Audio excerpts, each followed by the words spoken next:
Okay. This is the third and the last of this semester's CSSR seminars.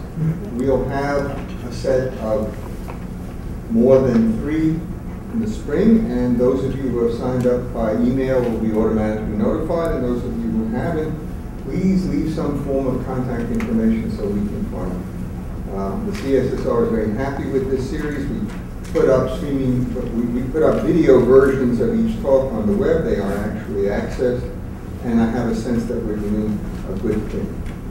Now, tonight's speaker is not an academic. Andy Kimbrell is profoundly not an academic. What he is, by his own admission, a visionary. And I will tell you something about him, and then I will tell you something about the obligations of a visionary in my own mind. Andy Kimbrell became executive director of an organization called ICTA, the International Center for Technology Assessment, in 1994. In 1997, he founded the Center for Food Safety. He's one of the country's leading environmental attorneys and one of the country's leading authors on environment and technology issues. He has a graduate degree in psychology and is the author of, by my count, 6 books. I may be off by 1 plus or minus. The most recent of them, Fatal Harvest, The Tragedy of Industrial Agriculture, and Your Right to Know, Genetic Engineering and the Changes in Your Food. His articles on law, technology, and psychology issues have appeared in many journals of technology law and many popular magazines as well. Prior to his becoming director at ICTA and CFS, Mr. Kimbrell, his website says, Andy was senior attorney and policy director of the Greenhouse Crisis Foundation, where he organized the first global summit on global warming in 1989, and the initial International Local Leaders Summit on Global Environmental Issues in 1990.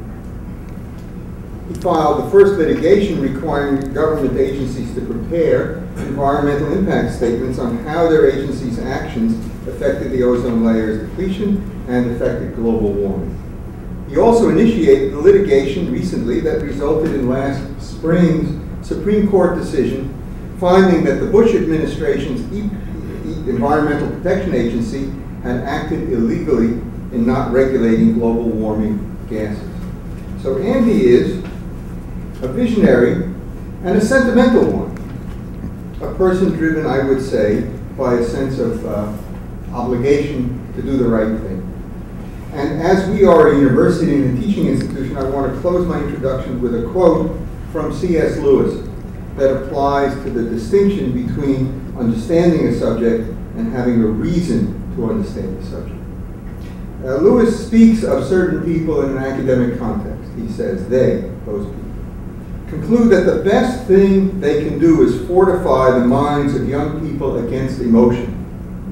My own experience as a teacher tells an opposite tale, he says.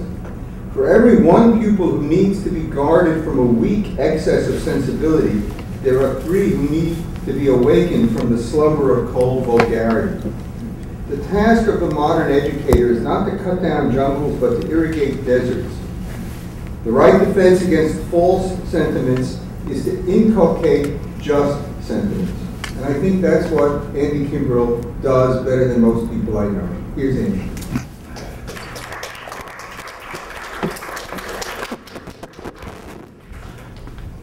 Thank you very much. Can people hear me can you hear me just with this mic?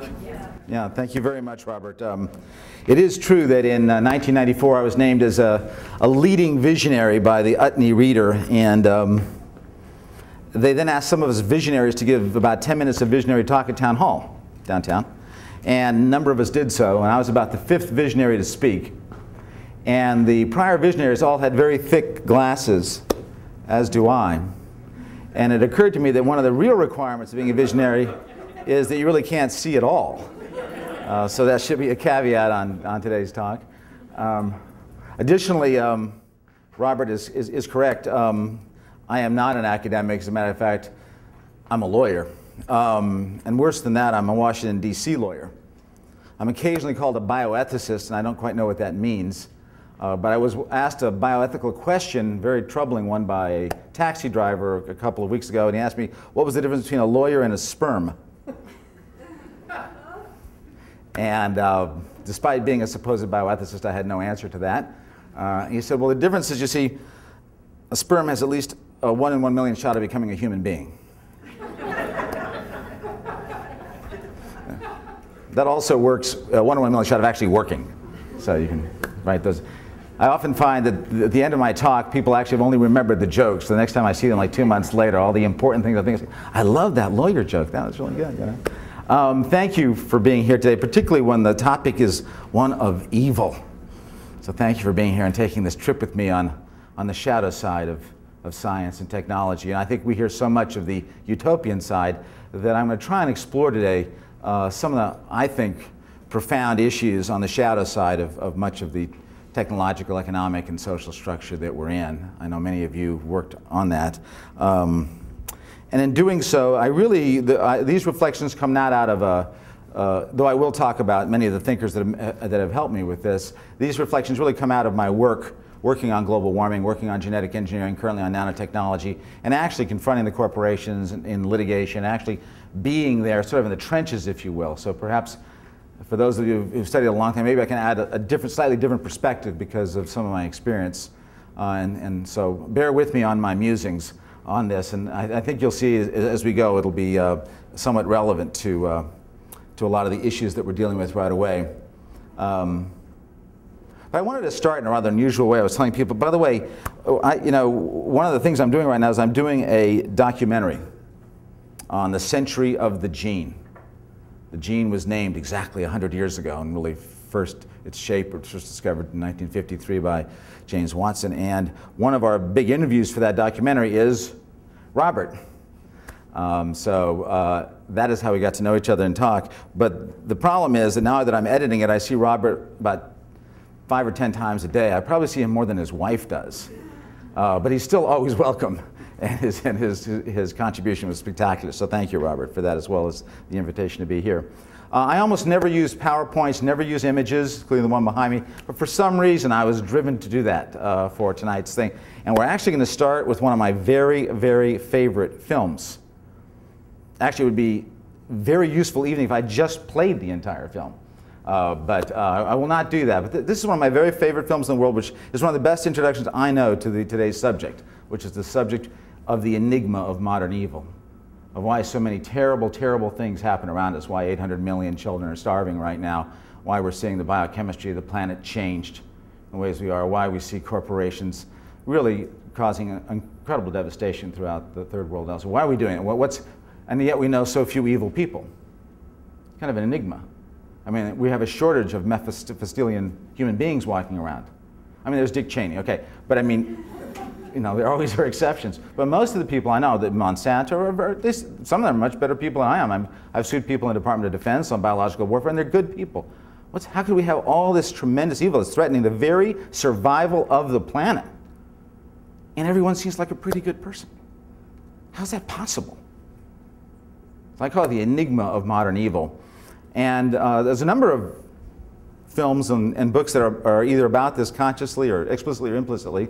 One, by the way, is The Heart of Darkness of Joseph Conrad. One of my favorite. You want to take a look at that. It's actually about the distinction between the cold evil of the colonialists versus the hot evil of Kurtz. If you read that book again, I think you'll see which one he ends up thinking is more dangerous.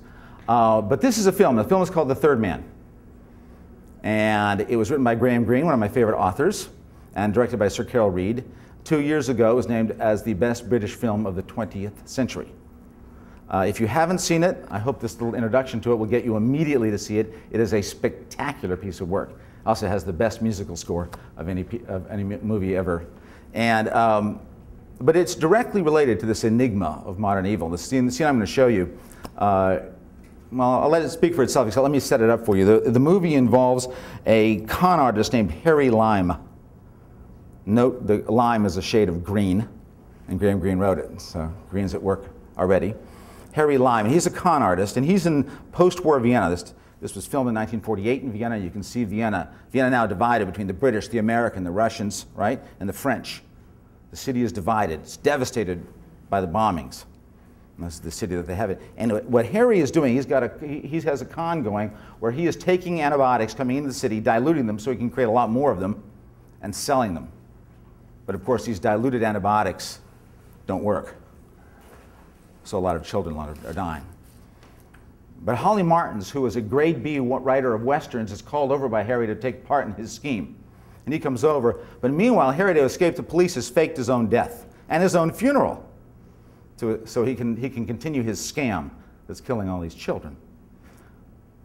But Holly sees him, Holly Martins, played by Joseph Cotton, and he says, I want to talk to you about what's really going on, talk to you about what you're doing, talk to you about what's really happening. So they finally do meet. Harry comes out of the darkness, as you'll see, and in this incredible scene, they meet, and Orson Welles, the inimitable Orson Welles,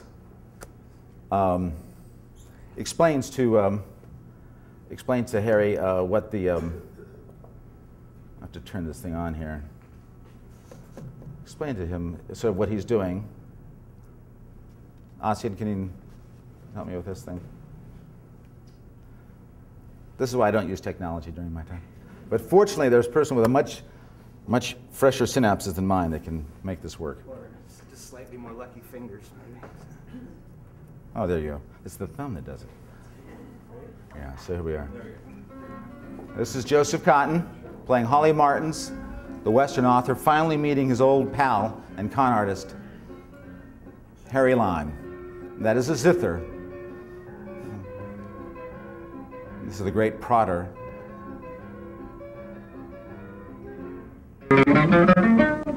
This is Harry Lime.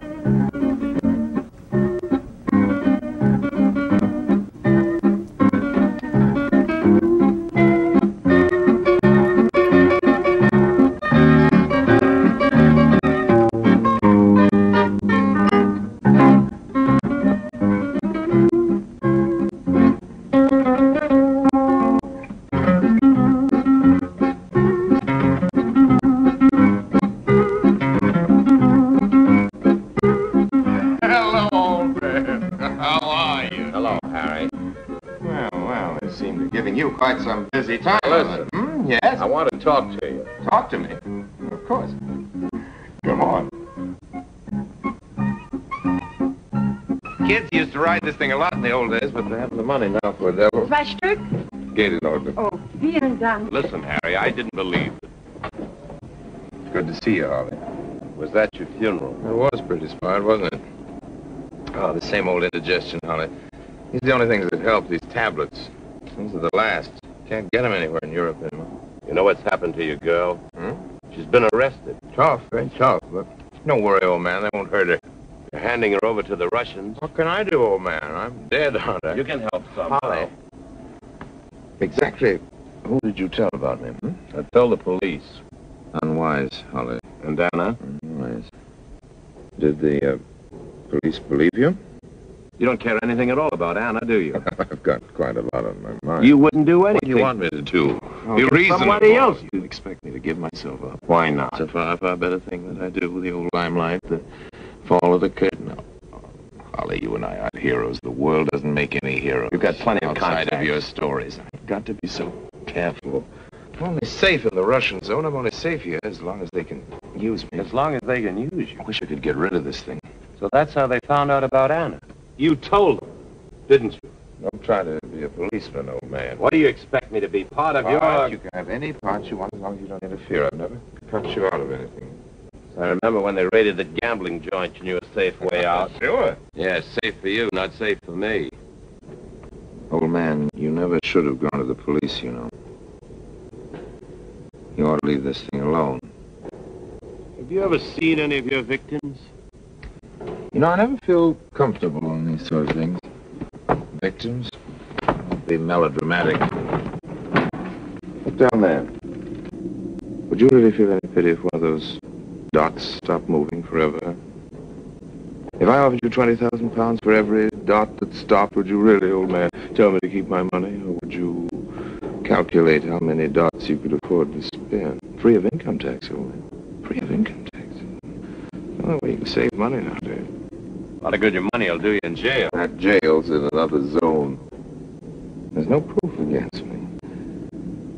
Besides you.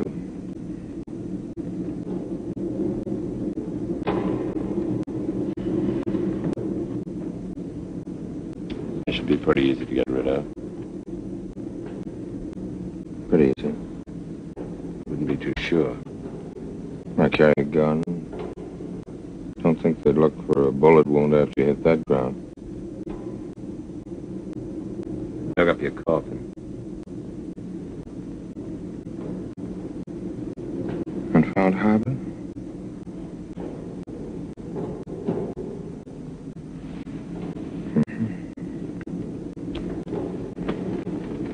Pity. Holly. What fools we are, talking to each other this way, as though I'd do anything to you, or you to me. You're just a little mixed up about things in general. Nobody thinks in terms of human beings. Governments don't. Why should we? They talk about the people and the proletariat. I talk about the suckers and the mugs. It's the same thing. They have their 5-year plans. So have I. Used to believe in God. Well, I still do believe in God, only. I believe in God and mercy and all that, but the dead are happier dead. They don't miss much here, poor devils. What do you believe in? Oh, if you ever get Anna out of this mess, be kind to her. I think you'll find she's worth it. I wish I'd asked you to bring me some of these tablets from home. Holly, I'd like to cut you in, old man. There's nobody left in Vienna I can really trust, and we've always done everything together. When you make up your mind, send me a message. I'll meet you any place, any time, and when we do meet, old man, it's you I want to see. Not the police. Remember that, won't you? Don't be so gloomy. After all, it's not that awful. Well, what the fella said. In Italy, for 30 years under the Borgias, they had warfare, terror, murder, and bloodshed, but they produced Michelangelo, Leonardo da Vinci, and the Renaissance. In Switzerland, they had brotherly love. They had 500 years of democracy and peace, and what did that produce? The cuckoo clock. So long, Holly.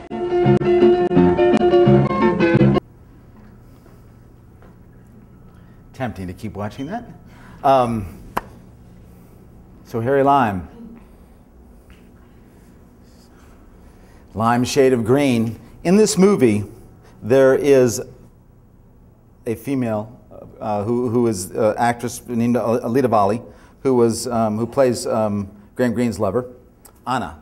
She's a Sudetendeutsch, which is a Czech German, and what happens here is that he refuses to turn on his friend Holly until, and I would show it to you, but I can just tell it to you because it's hard to work with that. He takes him to the hospital so he can actually see the children. And finally, when he actually sees the children, he says, I'll help you catch him. And then I won't ruin the rest of the movie for those of you who haven't seen it. It's one of the most famous endings of any film in 20th century film. But Anna does not view either Harry as much of a villain, or, much to his distress, because Holly Martin's now, played by Joseph Cotton there, has fallen in love with her, she doesn't see him as much of a hero no matter what he does. And I see this as a real important Greenian moment, because even though Harry Lime is diluting that antibiotics and killing those children, she's been through the war. And she knows that the English don't have a leg to stand on as far as those little dots. When they bombed Dresden, firebombed Dresden, when they firebombed Hamburg, when Winston Churchill and Bomber Harris decided to do that, those are mostly women and children who died. And the Americans? Well, Hiroshima and Nagasaki, when this film was made, was only 3 years before. I think all those little dots. By those standards, Harry Lime isn't much of a criminal, is he? So I think Anna, oddly enough, when you see the movie, at the very end of the movie, I think you understand her better when you put it in that context. And this reminds me of another story, which I'm going to amplify and then get into sort of the meat of the discussion, which hopefully we can continue in a dialogue later. And this had to do when I was living here in New York City. I lived here for 22 years, and as a young man in high school during the Vietnam War, I was taken to a play, an off-Broadway play, and it was called The Rescue. And the reason that you see the bomber here is that's how the play starts. It's an American bomber bombing over North Vietnam. And he's on his third or fourth bombing mission, all those coordinates, 20,000 feet below, except he gets shot down. And the play begins, he's limping. This is one of those early 1970s plays where everyone was extremely serious. And so it was a little hard to take in the beginning. Laurence Olivier said, I don't mind a good actor, I don't mind a bad actor, but God save me from an earnest actor, which I feel about activists, by the way. But I slowly got involved with the play, no matter how earnest these actors were and how kind of tawdry it seemed. Because it started with him limping across the stage with his broken leg, and he's taken in by a kindly North Vietnamese farmer. And North Vietnamese army comes in and says, did you see the pilot? We saw him parachute down. He says, I haven't seen him. Angry neighbors whose farms have been bombed, who've even lost relatives, said, did you see this bomber? We just want to get a hold of him. The old farmer says, no, I haven't seen him. And in this isolated plot of land, slowly, the pilot begins to recover both his health and also psychologically. And he begins to fall in love with the rhythm of the land. And fortunately, the farmer has a beautiful daughter. And so he falls in love with the daughter. And many months pass, and he's gotten used to this new rhythm of life. He's in love, and he's really beginning to understand a lot more about himself and what was happening when a Green Beret band comes in North Vietnam to rescue him. That's why the play was called The Rescue. And they come in, and he's torn. He hugs his former comrades. He said, this is really great to see you. But he's also torn about leaving where he's at. And then the head of the Green Berets says, the problem is we broke international law to get here. And the only two people that know that are these two people, and they have to be killed, the farmer and his daughter. And he pleads, he says, they defended me. They defended me against North Vietnamese. They defended me against people who wanted to kill me. These are my friends. You can't have this. But his pleas over and over again are rejected by the lieutenant who says, these are my orders, end of story. So finally, when he realizes there's no hope, he says, at least let me kill them myself. So he takes him in a room and he takes out his gun, and after a few minutes, he shoots himself. And after this play was over, it was right over the bombing of Cambodia had just taken place, and everyone was talking at the coffee house later about it, and I was just so disturbed by this play. And I said, what in the world, why is this play so compelling?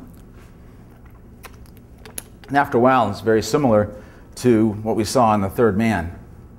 I realized what the real theme of this was, and it's the theme of my talk tonight, which was that what he could do at 20,000 feet, even be called a hero for what he was doing at 20,000 feet, he couldn't do face to face. At 20,000 feet, just like Harry Lime, they're just dots or less.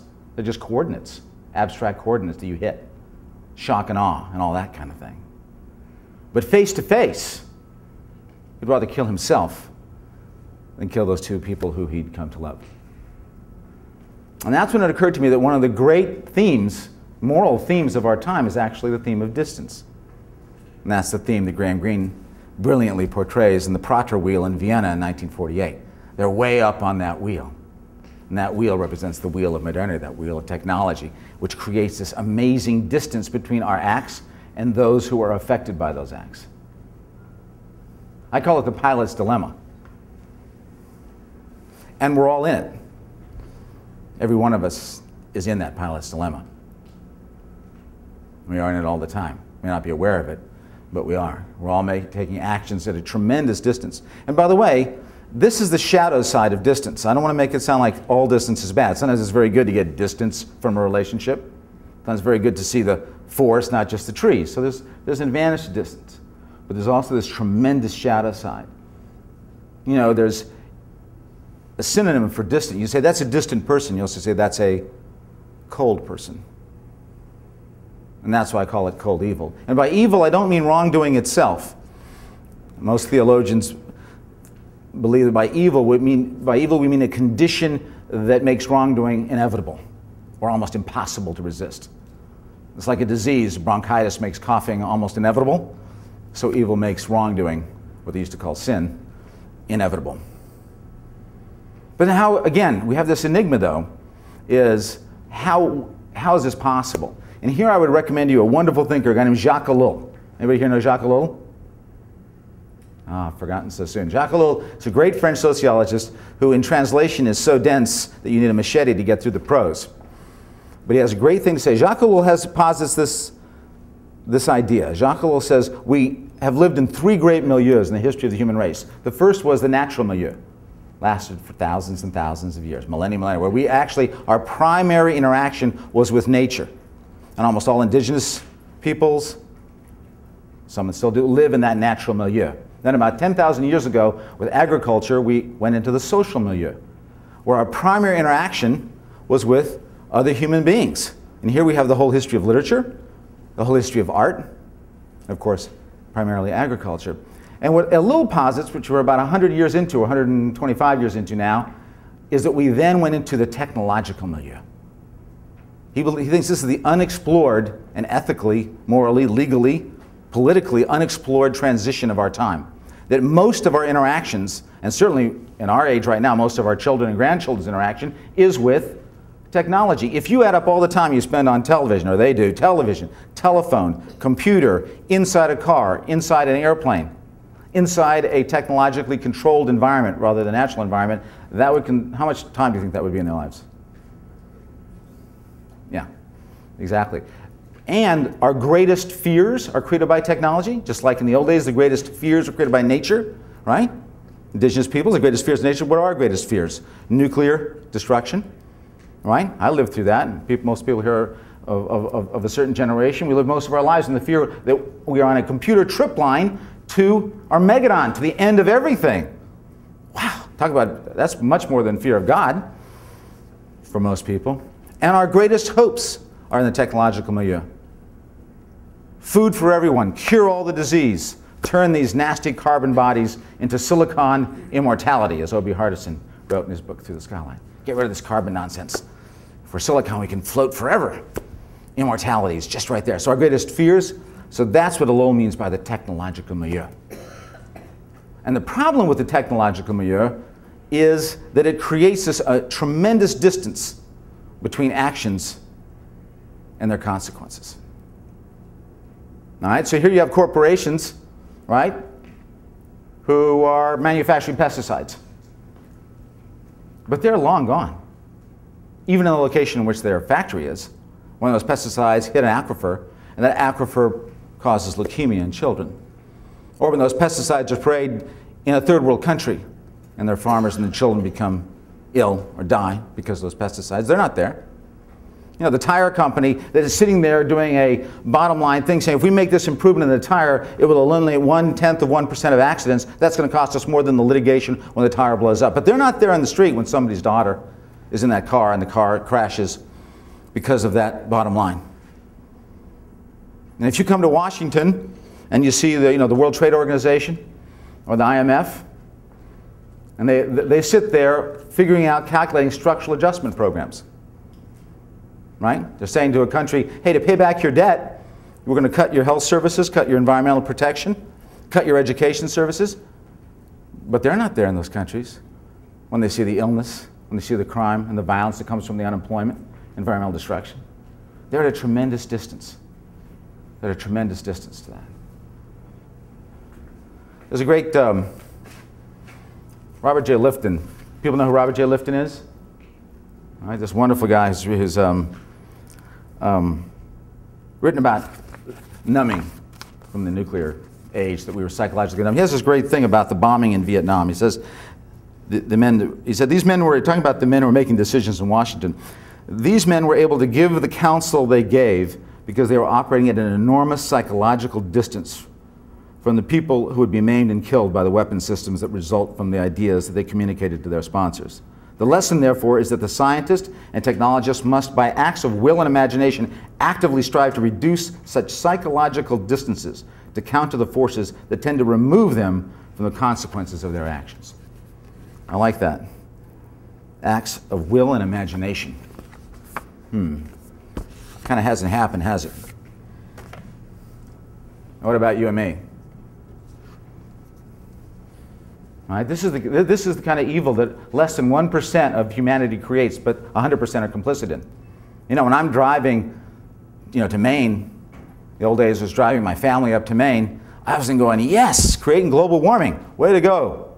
Way to go, Kimbrell. And when I turn on the air conditioning, I didn't say, great, ozone depletion. Way to go. Yeah, yes. right? I was just complicit. And when we eat industrial meat, we're all complicit, aren't we? In the 10 billion animals, really unspeakable cruelty of the 10 billion animals that are in the factory farm system in those confined animal food operations. We try and hide it. But again, the tremendous distance, that's way out there, Andy. I think it's like in Iowa or somewhere. Who knows? I'm in a really nice restaurant right on the Upper West Side. Don't tell me. Shh, shh, quiet, right? We're all complicit because of the distance. And it isn't just the physical distance, as Robert Lifton says, it's psychological distance. Most of the people that participate in this system get what are called jobs. The original meaning for job was robbery. During the enclosure movement in England, the peasants that were taken off their farms and brought to the cities and forced to work in the factory were jobbed, were robbed of their lives. We still have this meaning in bank job and con job, right? And the word career was about the same time in England, because when they went to London and they saw all these new people with jobs, they looked like they were careering, which is the same word as careening, around London. They said, look, that guy's careering. Oh my God, tell him to stop, you know. One of the factory owners said, getting a peasant behind a machine is like getting a deer behind a plow. And that's why there were all the revolutions and problems. Jobs and careers. That leads to what E.F. Schumacher called the sullen irresponsibility of modern work. The fact that when you are working for that insurance company, for that bank, or that corporation, you know you're doing something irresponsible, but you have psychologically distanced yourself from the actual consequences of what you're doing. And I have too. I used to work for a corporate law firm. Couldn't do it anymore. There is, of course, something called a vocation, a calling, vocatio in Latin, and there's something that's called a profession, where you actually work at something as the profession of your faith, profession of something you're able to do. Maybe that's the sentimental aspect of what I'm talking about, that Robert was talking about. What it seemed to me, instead of these Democratic and Republican candidates saying we need more jobs, what about saying we need people who follow a vocation, and they can do something they can be proud of, be a profession of what they do.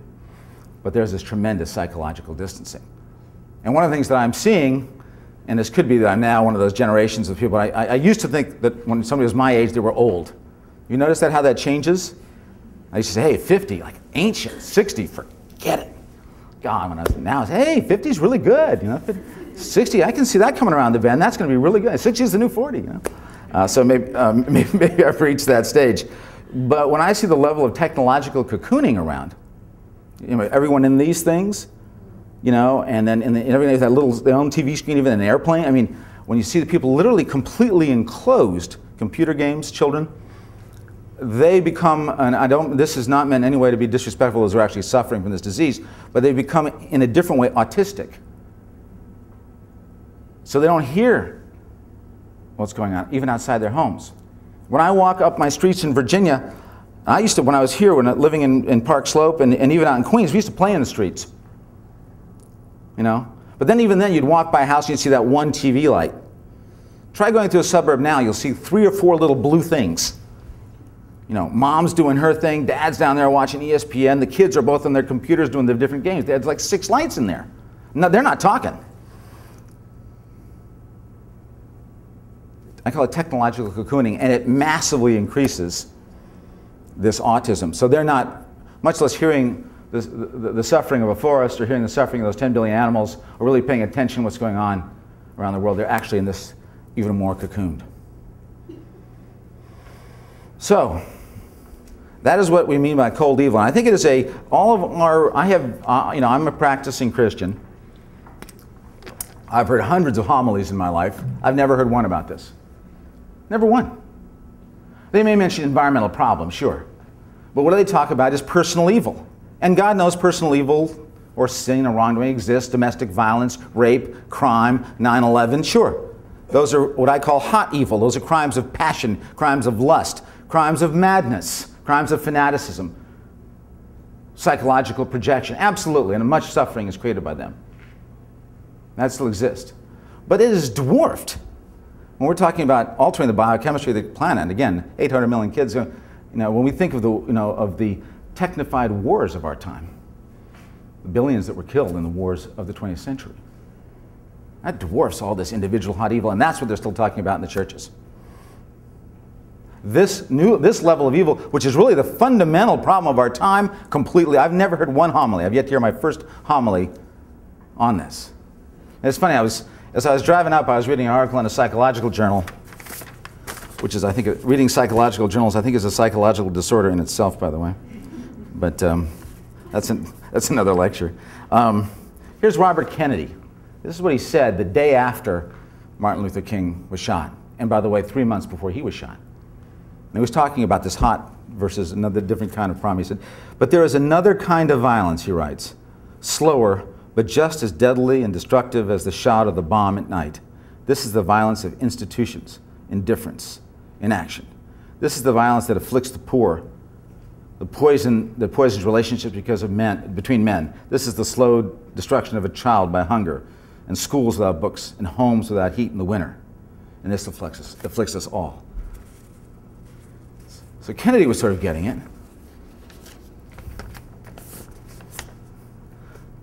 So I was thinking, here, let me run through these things here for a second. Uh-oh.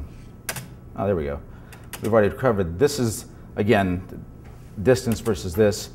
So here, I was thinking to myself, what in the world is behind all this? How is this related to my work? What's going on? I mean, how is this? There must be something that is leading us into this cold, evil state, that is allowing us not to see it. Something hidden. I love detective novels, so maybe I'm always looking for something hidden. And on April 1990, I had a litigation. Of course, when you do your biography, you always mention the litigations you've won. I've lost a lot of cases. And this is one I lost. I was down in Florida for one of the shuttle launches, except this shuttle, which had about, God, I remember the payload was like 2 million pounds. But I was concerned with about 22 pounds on that payload, it was nuclear powered. It was the first shuttle to go up with a nuclear power pack. And I was concerned that if we had a Challenger-like disaster, the nuclear material would be showered over the entire state of Florida. And they had no protection for that. They just said, oh, the odds are so small. So I argued it the night before the launch. I argued it down in federal court, Florida. And Judge Charles Pratt was there. And I went on, I said, you really have to at least put this off until we figured out what the real danger is. And he said, son, I was young enough then he could call me son. He said, son, it's Monday Night Football, and this is over, and you lose. True story. So I was in my own moral dilemma. Do I leave the state just in case it does blow up so I'm not one of those who's poisoned, or do I stay and watch the darn thing? So I decided I bore some responsibility for losing this case, and so I'd go down with the ship. And so I don't know, have anybody here ever seen a shuttle disaster? Not on TV you have, but you've seen a shuttle liftoff? It's quite amazing. I was there. This was, I think it was still called Cape Canaveral then. And you're pushed a certain distance away. And I looked, and I was looking at the faces around me, and it was awe. They were like in awe. They were like, and people were crying, and they were holding their babies up. I've seen this before. I have seen these exact expressions before, and I've seen them a lot. What was I thinking? Let's see. I have this in my front foyer. This is The Ascension by Albrecht Dürer, his etching of the Ascension. And the looks on their faces, which since it's in my foyer, I see all the time, was exactly the looks of the faces of the people that are watching the shuttle go up. Same look, same awe. Something's up. Another ascension. Something's going on. That's when I begin to think, and by the way, when I would see the fanaticism of the opposition, when I would try and stop a shuttle or stop a GMO experiment, I mean, the fanaticism was just amazing. And I said, you know what? I think there's a religious function at work here. I think there's something religious about this new technological milieu that Lowell's talking about. I don't think it's just capitalism. I don't think it's just greed. I don't think it's just institutional inaction. I think there's a religious zeal behind this somewhere. Somewhere.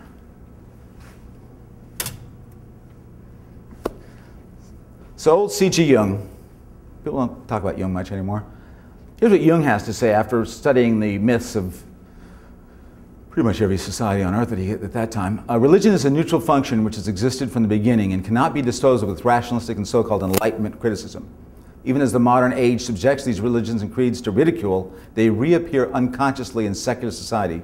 And that's misspelled, sorry. Naturam expellis furca tana isque recurrit. That means what you try and expel with a pitchfork will still come back and bite you. Whereas the missionaries were conscious of serving a new God by combating the old ones, modern iconoclasts are unconscious of the ones in whose name they are destroying the old values.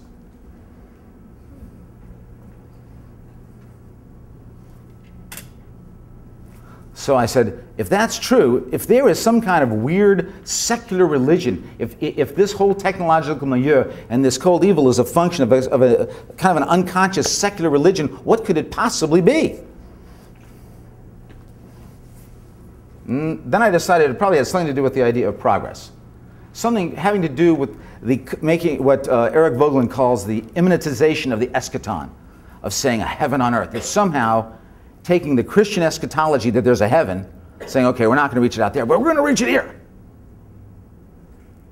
And that is possible. And not only is it possible, since the Enlightenment is actually our duty to do that. Right? I have often, when I'm opposed genetic engineering and nanotechnology, I've had a number of people who said to me, you are against progress. I know your type.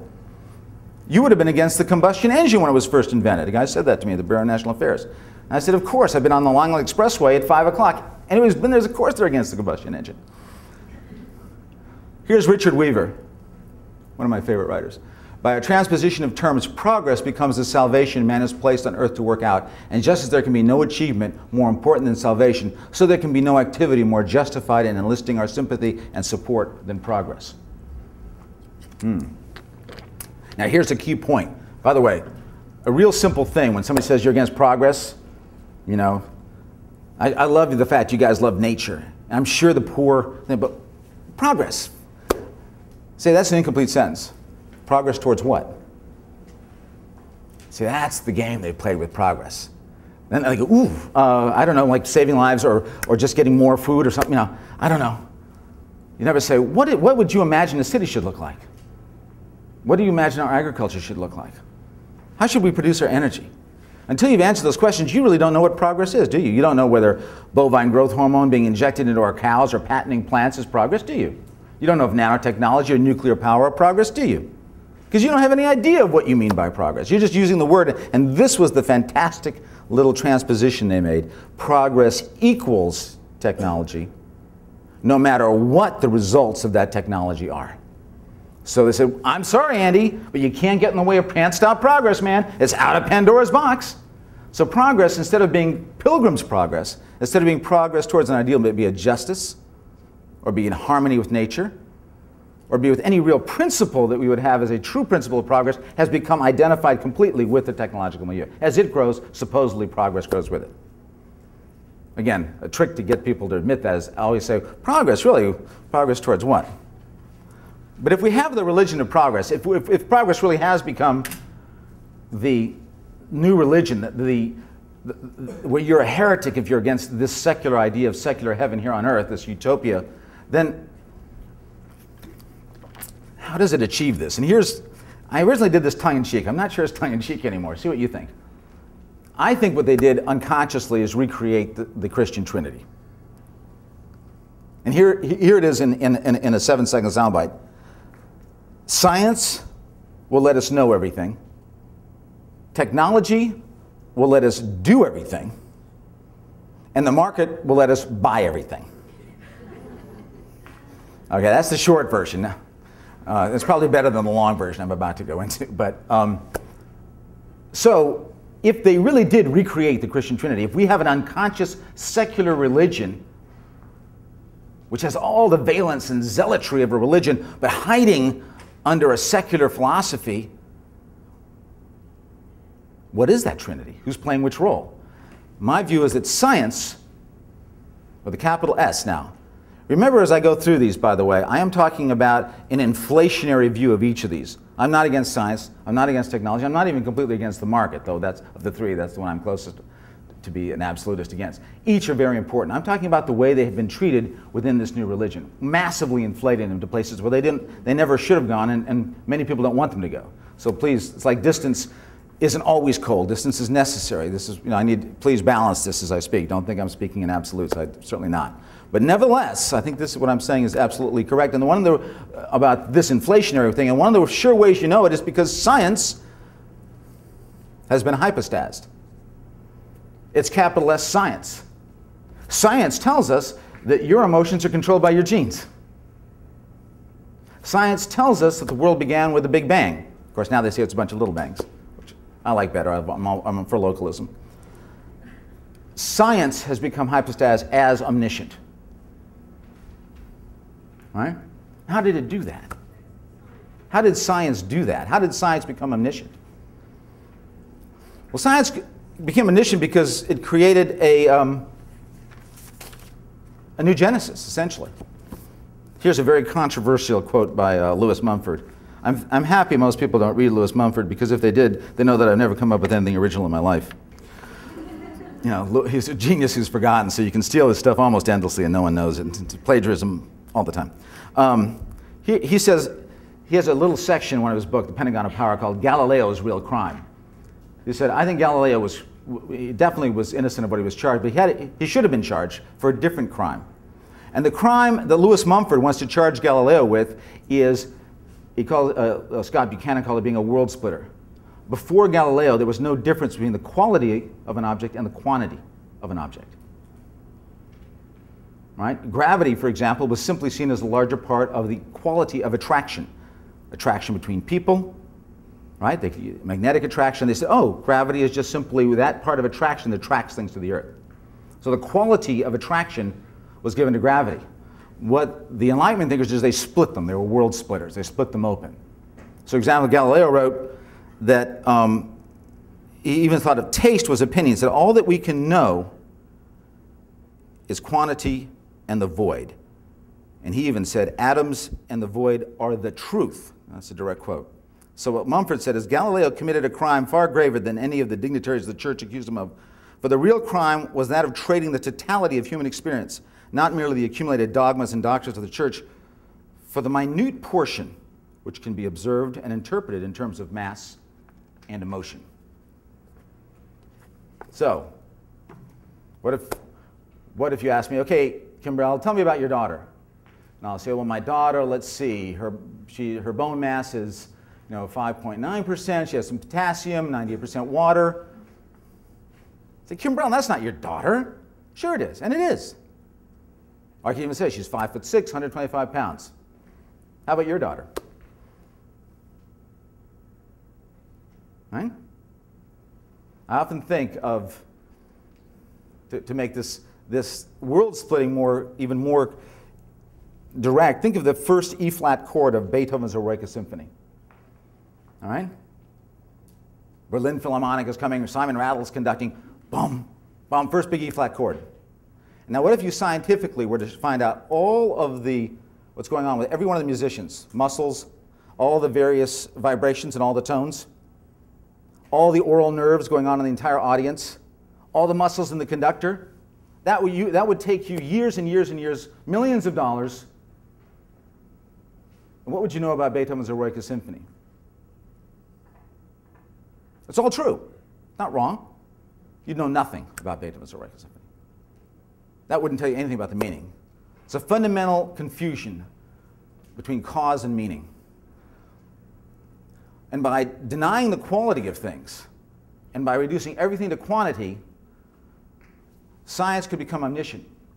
Because through the scientific method and through quantification, they could say that is the only thing that's truth. Everything else is subjective, or even more dramatically, according to Galileo, the void.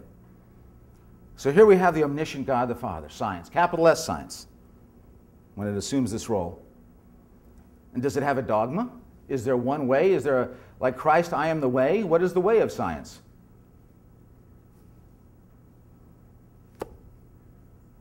Well, the scientific method, of course.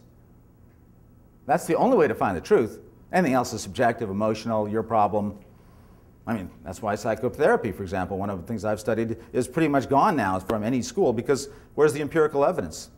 How can you prove it through the scientific method anyone has helped? I mean, I can say I've been helped, you can say you've been helped, but... So, and by the way, a lot of this is even done in Latin, and we even have our white-haired Yahwehs. We even have the white-haired gods. I was going to throw Freud up there too, but I like Freud. I like Einstein too. But this is how this is not so much Einstein, who actually was very humble, and even Freud, who was very humble, but this is rather the popular, this is trickle-down science as omniscient. Science will let us know everything. It is God the Father. But just like the Old Testament God, it is fairly distant. I mean, everyone's in their white coats speaking a language no one understands. It has to come to the people. So we go from the Old Testament to the New Testament. This is a quote by Philip Broad, Undersecretary of Commerce. We're doing some work on trying to regulate nanotechnology in September 2003. And I wrote it down, but I checked it. This is accurate, I promise you. He said, on a human level, nanotechnology's potential rises to near biblical proportions. It is not inconceivable that these technologies could achieve the truly miraculous, enabling the blind to see, the lame to walk, and the deaf to hear, curing AIDS, cancer, diabetes, and other afflictions, ending hunger, and even supplementing the power of our minds, enabling us to think great thoughts, create new knowledge, and gain new insights. That's nanotechnology. Sounds kind of salvific to me. Sounds like the miracle worker to me. Science incarnates through technology. Technology is the sun that will save us. How are you going to become immortal? Not through Christ anymore. Maybe through nanotechnology or genetic engineering.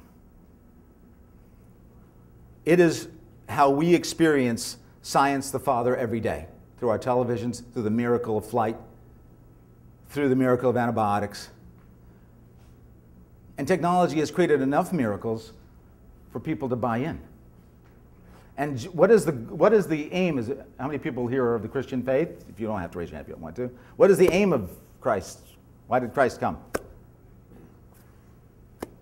To save us, right? And we will all then become what? We will become the corporate body of Christ, right? I just told you, through the technological milieu, we become the corporate body of technology. Technology basically is kind of the milieu that we all live in. Our greatest fears and our greatest hopes are in this technology. And yeah, Christ could walk on water, but, whoops, that's another thing. Let me go one more. We have jet skis. Pretty impressive. What is the doctrine that's behind technology? What is its dogma? It's the dogma of the machine. What makes a perfect machine? Efficiency, right? Efficiency, maximum output, minimum input, minimum time. Let's go back to my kids. All right? What if I told you that I'm a son and my daughter, and I treat them very efficiently? Minimum input of love and money, but maximum output of good grades and promises not to misbehave. Good dad? What if I told you I treat my friends very efficiently? I get a call at 2 in the morning. Andy, Bob's left me again. Sorry, Jane. Inefficient conversation. Got to give a talk tomorrow.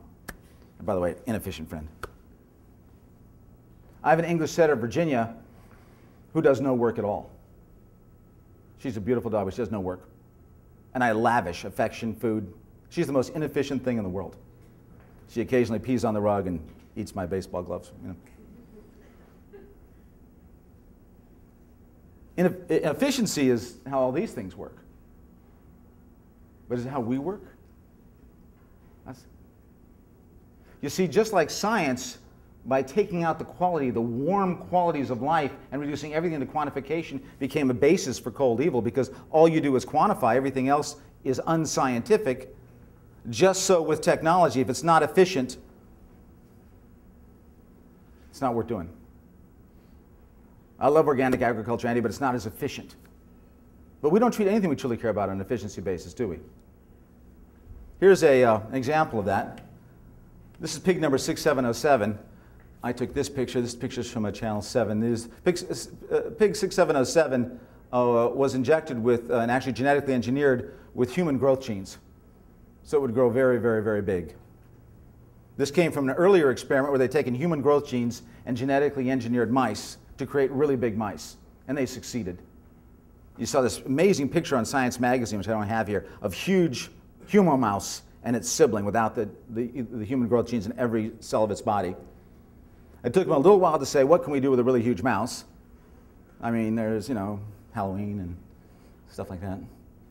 And so then USDA, using our taxpayer dollars, said, if we can make a really big mouse, we should be able to make a really big pig. So they tried. And 6707 was one of their marginal successes, except all it did was make his musculature much larger. So he became overwhelmed by his musculature. I could not take a picture of him except up against a wall, and he couldn't walk. He walked on his forelegs. He was cross-eyed, bow-legged, impotent. And I went to the researcher, Dr. Purcell, and I said, this is a tragic comic creation, what's going on here? And he said, hey, Andy, the Wright brothers didn't succeed the first time either. See the confusion between machine and life? They're trying to make a more efficient pig. So we have the omniscient Father. We have the incarnated Son in technology. So what's the Holy Spirit? Our enormously productive economy demands that we make consumption a way of life. We convert the buying and use of goods into rituals that we seek our spiritual satisfaction, our ego satisfaction in consumption. Right? It is my contention that money is the Holy Spirit, the urge to buy. Right? Every day, what brings us to technology, what brings us into this is the market. And money, look at this, the Nordic Stock Exchange, money's become invisible. It's like the Holy Ghost. You can't touch it anymore. It's impersonal. You know, no one says, God, I really love this $10 bill. No, I mean, it's really beautiful, you know. This is really important. I wonder what the symbols mean. No one does that. And we know that it's on a computer thing. I mean, you click one thing and $1 million zillion are taken from Mexico and given to Japan. Entire economies are undercut while this strange, mysterious thing keeps going, right? And these malls, sorry, back, right? These are church-like. I think people are, I mean, I may be wrong, but I think people are far more enthusiastic about the excitement of buying a new car or new clothes than they are about any religious ritual that they're going to. We are bought in by the market. This hope that we can buy everything, this hope that we can own everything, and this invisible, strange, mysterious, wonderful, terrifying, impersonal force based in competition. Money, right? Now, is there a dogma? We knew the dogma of quantification, we have the dogma of efficiency. Is there a dogma here? Do they have a religious dogma too? What is the dogma of the market? Supply and demand, right? That's it, competition, supply and demand. Competition is incredible, right? Andy, we have to compete with the rest of the world. We can't have all these environmental protections. Competition. Rollo May, one of my favorite psychologists, says competition is always the ethic of elimination. And worse than that, it always encourages that has been eliminated to try again and again and again. It's the ethic, it is the ethic of elimination, not the ethic of relationship. If I were to say, okay, here's my two kids, Kailani, Nicholas, come here. Kailani, Nick got A's last and you got B minuses. You're gone. You are the weakest link. I have to teach you that, right? Competition is the ethic of elimination. But do any of us really treat anything we care about or love on a competition basis? I hope not.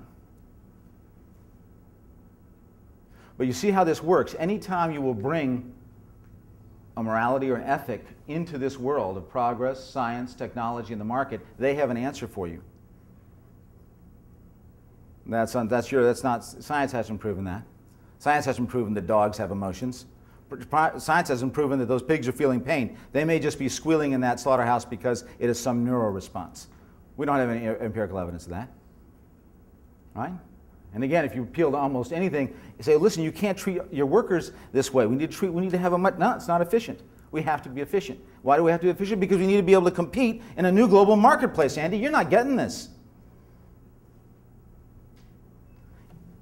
And that's what prevents any real relationship from breaking through. And that really is the ideology of cold evil. As long as we allow them and allow the system to be based in this trinity, you are a heretic if you go against any one of these three. Just try it. Try it here at Columbia. Try really being a heretic to any of those three. Efficiency, scientific method, supply and demand. Maybe supply and demand you can get away with in a progressive place. You will be treated as a heretic.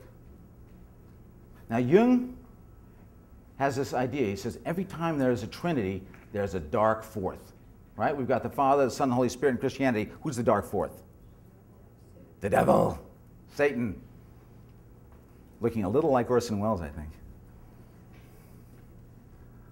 Is there a dark fourth here?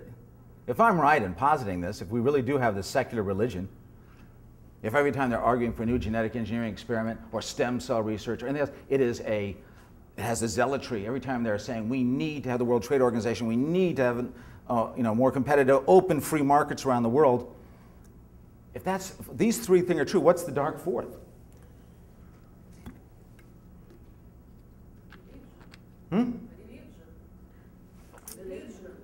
Religion, yeah, religion actually is becoming I have to think about that. I think religion, but the real dark fourth is nature.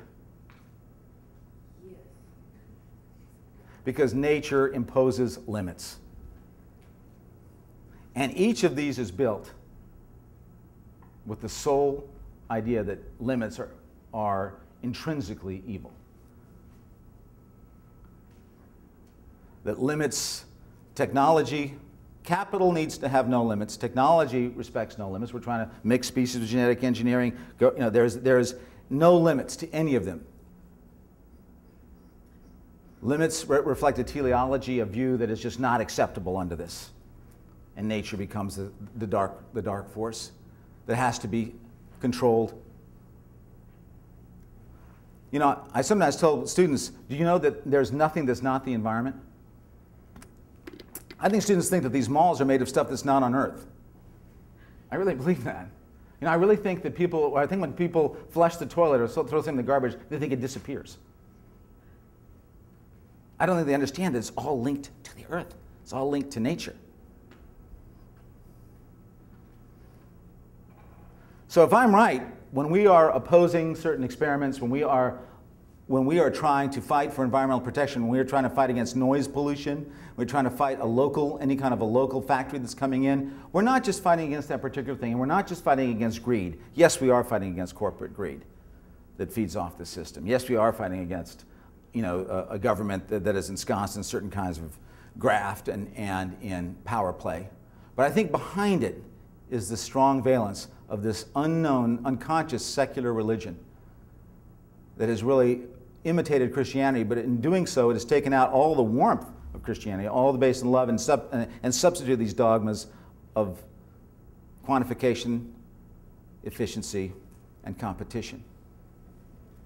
So if so, we have kind of, how do we deal with this then? I mean, I'm doing my law, so each of you are teaching. How do we deal with this cold evil? There really is changing the biochemistry of the planet. It really seems so intractable, so difficult to deal with. Well, what happened to our pilot? He got shot down, right? The pilot got shot down. And what did that force him into? It forced him into relationship, didn't it? It forced him to actually a relationship. And once he was in relationship, rather than kill, he would kill himself. So I think there's no healing in this without relationship. I want to read you something by one of my very favorite thinkers in the whole world, who addresses this rather directly, I think. This is Rachel Carson. Rachel Carson's 100th anniversary is this year, by the way. Rachel Carson wrote Silent Spring, but she wrote a number of beautiful books about the sea. She worked for the government for 17 years. And she wrote Silent Spring about trying to break the distance. You see, just like when the pilot was shot down, that distance was broken. People like Rachel Carson said, you cannot spray these poisons and not know how this is affecting you, your children, your community, and the Earth's community. People like Cesar Chavez broke the distance and said, you can no longer buy grapes or anything in your supermarket without saying, who picked these grapes? Do they have education? What is their health like? Breaking the distance, constantly breaking distance. The organic food movement breaks that distance. Natural childbirth movement breaks anything. They all break that distance. Say, no, I want to actually, I know there'll be more pain, but I want to experience this. I want to have a quality experience, not just you think it's more efficient that way. But here's what Rachel Carson says. She says, mankind has gone very far into an artificial world of his own creation. He has sought to insulate himself with steel and concrete from the realities of earth and water. Perhaps he's intoxicated with his own power as he goes farther and farther into the experiments for the destruction of himself and his world. For this unhappy trend, there's no single remedy, no panacea, but I believe that the more clearly we can focus our attention on the wonders and realities of the universe about us, the less taste we shall have for its destruction. And that's what she did. And I think one of the things that we can do is, and I'll finish with this, is change some of the language that we use. And one of the things that I do with the Center for Food Safety is change the language of what we call ourselves when we make these decisions in here. Who are all these people? What do we call them? Thank you. We call them consumers. Even Ralph Nader, who was one of my teachers, he had the consumer movement, right? But consumer means to consume. Like a fire consumes a building. There was a disease they used to call consumption. You know what that disease was? TB. You know why they call it consumption? Ate away the body. Ate you down to almost nothing. What a weird thing that we should all call ourselves and allow ourselves to be called consumers. We're not consumers, are we? Every decision that you and I make, and I'm not on top of this mountain, believe me. Everything I'm saying today doesn't mean that I've personally dealt with these things or defeated them. I'm just throwing this out as a possible way to help us in all of our work. Every decision I make and that we make in the supermarket, anywhere else, is a creative decision. The food that you buy will create a different future for the animals involved, for the earth, for the soil, for the farmers. We are not consumers. Each of us is a creator. Whether we like it or not, we're creating whether we know it or not. With what we teach, with what we say, how we live, how we handle our family situations, we are creating different futures all the time. By pushing into the passive consumer role, it's one of the great psychological ploys of all time. Instead of saying, no, whether you like it or not, you're creating a different future, everything you do. We are not consumers. We are creators. We're not consumers, we're also citizens. Citizens have the right to say we have sovereignty, not the corporations. We're also even saying that we should not have technology control our choices. We should be able to control the technology. Why should technology control our choices? We're humans, we're sovereign citizens. Why shouldn't we control technology? Right? Well, if we were to say, listen, how many people here are for nuclear power? Raise your hand. How many people here are against nuclear power? Raise your hands. All right? How many people don't know? All right? If we were to take a vote, there would be a majority against nuclear power of this audience. So let's say we then call the power company. We say, we're going to make sure that none of the light that's in here comes from a nuclear power plant. What would their reaction be? Honey, you can't believe who called me today. These nutty people up at Columbia, they want me to, right? We actually, within that technological milieu, it's a totalitarian milieu, right? We can't control where the energy comes from. We can't control, most people can't even control the jobs that they have. We can't control where your taxes go, even if a war you do not support. We're creators to the extent that we understand that we can take responsibility for our means of production, and that those means of production can be responsive to our moral values and our beliefs. Then you live in a democracy.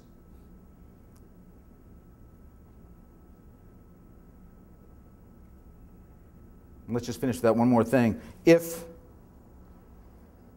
What's required for a nuclear power plant? What do you need? Lots of money. Yeah, capital intensive, most capital intensive investment is. What else do you need? Uranium, what else do you need? Lots of water. It's incredibly water intensive. What else do you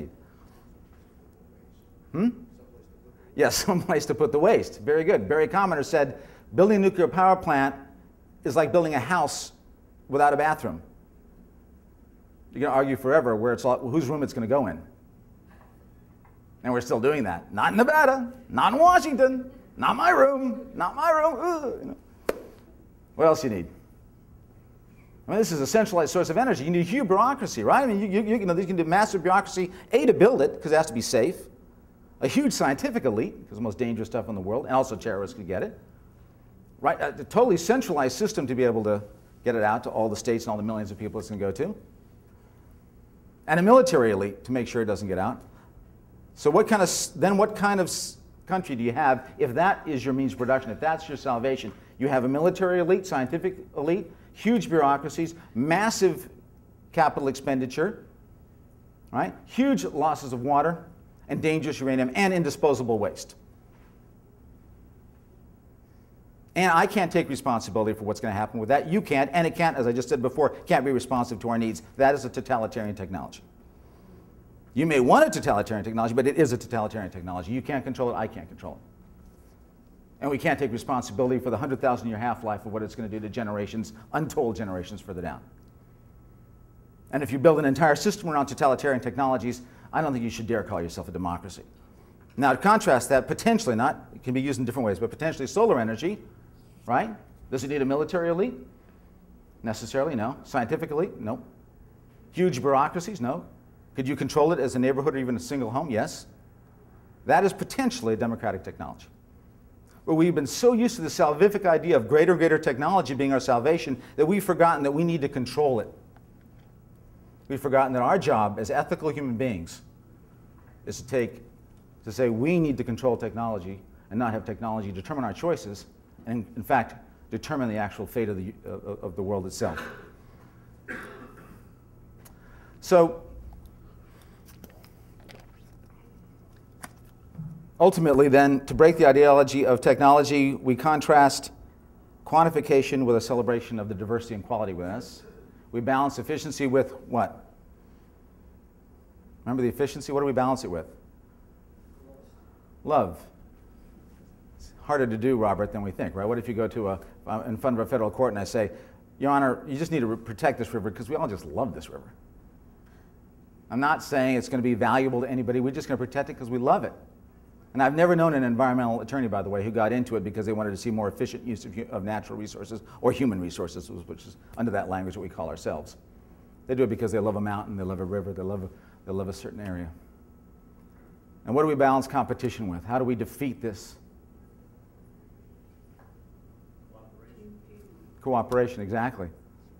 And if you read anthropologists and you really study nature, contra Darwin, you realize that things don't survive primarily through competition. All societies, if they're going to survive, through cooperation. So if we celebrate our diversity, we have something based in love, and we know that fundamentally our relationship is the only way we can heal through cooperation. What does that resemble? Socialism. For me it does.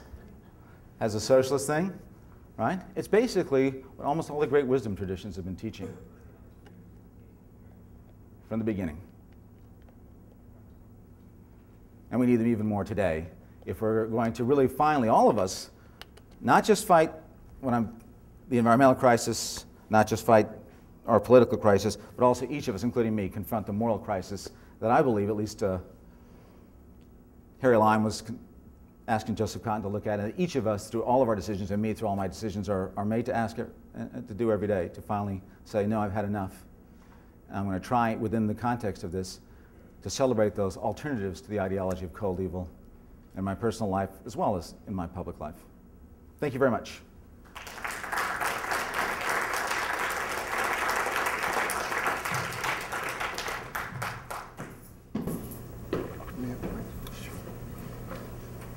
Well, if this was a serious attempt to introduce the idea of limits in an otherwise ideologically driven notion of limitlessness, we have an immediate and concrete expression of the notion of limits in the fact that we have to be out of here at 7:30. So we have a limited amount of time for discussion. But I think that Andy does have the capacity to answer some number of questions in that time. And I would begin by asking how you combat what you consider evil while remaining cooperative. Where is the cooperative element of your combat?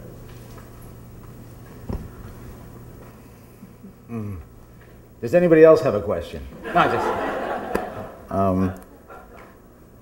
I think, as I say, welcome to, that you all came out to a discussion of evil is just great, because no one likes to talk about evil. And the real evil that I like to talk about the least is that resides in me. Everything I talked about, do I have the cold quantification in me? Yes. Do I sometimes treat the people who work for me in an efficiency? Yes. Am I competitive? Absolutely. As I get older, do I hate the limitations of nature, looking in the mirror and feeling my joints and chug-a-lugging Advil? You bet. So the first place I look is, in my own shadow, because otherwise, then you just start projecting on everyone else and not realizing it's in yourself. And I think that creates kind of a brotherhood or sisterhood when you do that, of people who we're all in this together. And I think once people are aware of, and we are aware of all of us that are shadows in ourselves, then it's much easier to deal with it out there, because you realize you're not projecting. I mean, if you look at what George Bush has projected onto Saddam Hussein, for example, or not just, what about Saddam Hussein, Muammar Gaddafi, Osama bin Laden, Noriega, Khomeini. We've had 30 years of projecting all of the evil we've done in that part of the world on these dark men. Well, if that was somebody who came into your psychotherapy couch, you'd say, we have a problem. You're projecting all of your evil onto other people. And when you do that, you want to eliminate those people, because they become the scapegoat. We didn't overthrow the government of Iran in '53. Oh, we did. We didn't support a war in 1980 that killed 1 million people. And we did. But we forget that. We're the good guys and they're the bad guys. So the first place where you find cooperation, rather than projection and elimination of scapegoats, is understanding that part of yourself, is realizing that shadow part of yourself. And then that allows you, without doing that, I don't know how you can find cooperation, because you'll be projecting too much. You'll be saying, hey, we're good and they're bad. And then within this system that we're talking about, we're all complicit. I'm complicit. I'm terribly complicit. So we might as well embrace each other and say, at least we're complicit, but we can fight. We can fight resistance in all the various ways we do. We can break that distance. Whether you're a journalist, whether you're making a movie, whether you're a teacher, you can break that distance and shatter those ideologies and at least balance them with the other ideology. Each of us can do that and say it is about celebrating qualities, and it is about love, and it is about cooperation. I'm writing an article on Darwin right now, on his misunderstanding of cooperation in nature. Each of us can do it in our own ways. Yes? I have two questions. The first question is about the worship of science and technology is a global phenomenon, but when you look at America, it always puzzles me that how America has a kind of a schizophrenic attitude towards science, because at one side we see this worship of science, the belief that science and technology can fix everything, but on the other hand, you see kind of how few Americans actually believe in evolution, while a huge amount who believe in creation or intelligent design. So can you comment on this, why it's this way? And my second question is, looking at this audience, I found that most people are older than me, and I found that's a huge problem. It's like we have all the young kids developing science and technology, probably totalitarian technology as mentioned. So how do we face that challenge? Thank you. I don't like the questions from this audience. No, those are great questions. They're very nuanced questions. I'll try to answer them quickly. Yeah, we're schizophrenic. But we're schizophrenic in every way, right? Because as I was saying, we have a science based in quantification, but none of us talk about our kids or about nature that way, right?